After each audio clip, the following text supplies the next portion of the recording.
Sino ang nasa libutan? Yung taong makasalanan. At sino yun? Every one of us comes short the glory of God. What is the glory of God?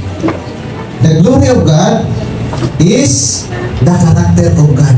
From glory to glory. Nung nagkasala si Adan at saka si Eva, ano ang kanilang damit? Glory. Nawala yan sa kanila. Kaya gusto ng Panginoon na ibalik yun. Ang natira na lang, ano na lang? Justification, sanctification, and glorification. Gusto ng Panginoon na ibalik yung glorification from glory to glory. Because we cannot see Jesus if meron po tayong little spot sa ating buhay, sa ating pananampalataya. Punta-punta lang tayo tuwing sa Saturday simbahan. Minsan, bibig at Bisper, wala na. Meron tayong maliit na kasalanan. Mga kapatid, hindi po tayo makakaharap sa Panginoon. Yun po ang papatay sa atin. Yung liwanag ng Panginoon.